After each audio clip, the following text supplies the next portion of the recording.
He was my hero. He was my hero. And he was my villain.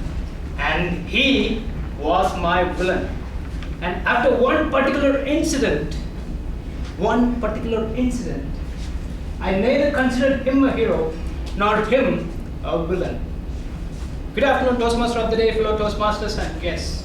Like every kid born to a dad from a city and a mom from a village, my brother and I always spent our school days in the dirty, polluted city and spent our vacations in the calm, serene and refreshing village of my mom's. Every summer vacation we stayed at our grandma's home. My grandma's home was in the middle of a big agricultural land. It was surrounded by coconut groves everywhere. Back there we had beautiful birds, plenty of butterflies and squeaking squirrels to play with, rather than standalone smartphones and lonely laptops. It was literally heaven on earth. And during those heavenly days, my brother, who was just 2 years older than me, was my hero. Taking my grandma's pouch, emptying it and putting an alive frog in it and keeping it back without my grandmother's knowledge. Hitting a honeycomb and running away without intimating the people around him, especially me.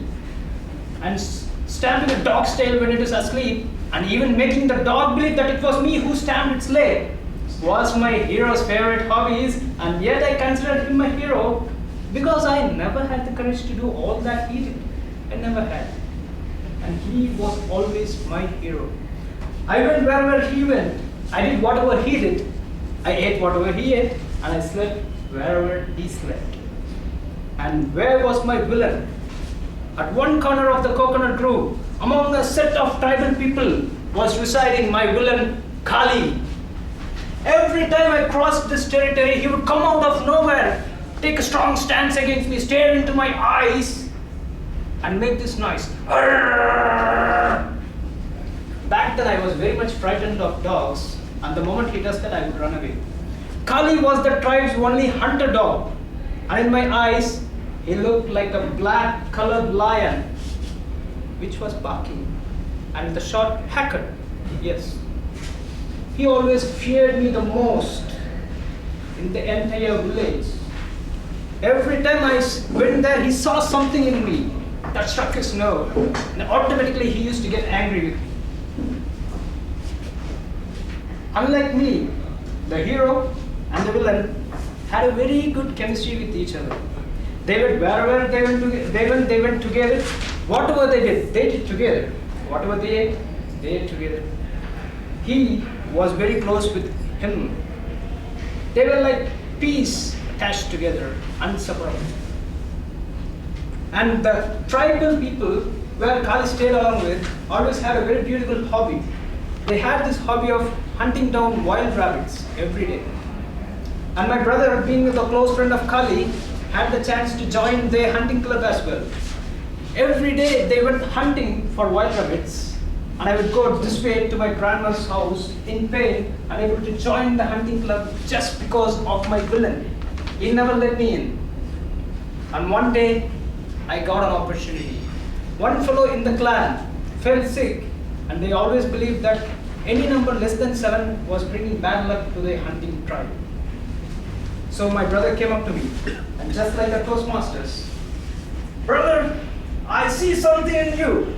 I said, "Okay. Why don't you join a hunting club?" I said, "Yeah." After he left, I was like, "Yes! I got the chance to my first hunting experience ever," but I never showed it to him because I had my pride. And he informed all the clan, but he promised me one thing. He promised me that Kali will never ever disturb me again.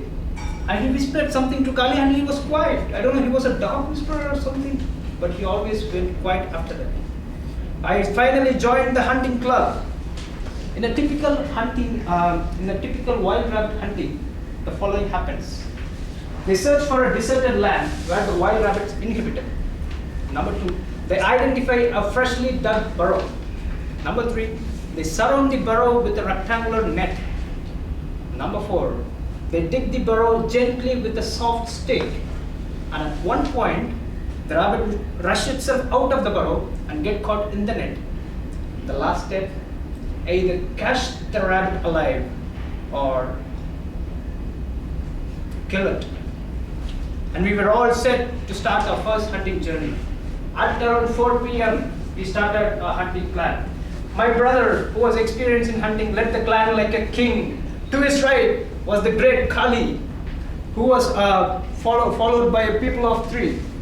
And at the end, not here, at the end, around a kilometer back, I was running. Hey, wait for me! Hey, wait for me!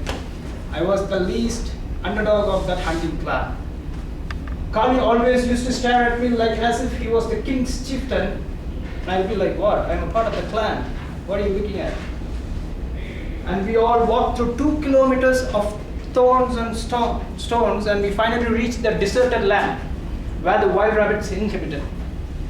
The net was set, we were all set, and my brother had a huge thick stick, and he had the honor of killing the wild rabbit that day. He was standing in front of the freshly dug burrow. The net was set and my brother was standing. To his left was the great Kali concentrating all his cosmic energy on the burrow. And to his right was me wondering what was happening around, and I asked, brother, is this the rabbit's burrow? He said, yes, shh. He shushed me. I was quiet then. The digging process began. Slowly, and we were all expecting a wild rabbit to come out. The digging process even intensified, yet no wild rabbit came out. A final blow was made, and instead of a wild rabbit coming out, a big black cobra came oozing out of the burrow. Everyone panicked and they ran away, but I was dumbstruck and I did not move a hair. The net fell down. The cobra advanced outside the net and it was targeting me. The mesmerizing eyes said that you're going to be dead today. The cobra came towards me and it raised its hood. Its fangs were visible and I just closed my eyes in fear. Tears of fear dropped down my cheeks. I almost felt like I was dead. But even after a while, I did not feel the cobra's bite anywhere in my body. I just opened my eyes. It was still earth. I was not in heaven. The cobra was lying bleeding on the ground to my left. And great Kali was standing pride, staring into my eyes like, I saved your life. Cobra's blood was dripping down his sharp teeth. I looked around for my brother to take me home, but he was nowhere to be found. And that day, after this particular incident, the trust I had in my hero, the trust I had in my brother was crushed and dusted off. And my villain turned out to be my hero henceforth. Likewise, people in our life, we treat someone as heroes, we treat someone as villains. But circumstances change, people's perception differ. A hero cannot be a hero always, a villain cannot be a villain always. The same is expected out of you people. You cannot expect yourself to be a hero always, and you cannot expect yourself to be the bad villain always. You are a hero and you are a villain together. Wisdom is powerful than power. Wisdom is strong than power. Use your wisdom and think about it. Thank you.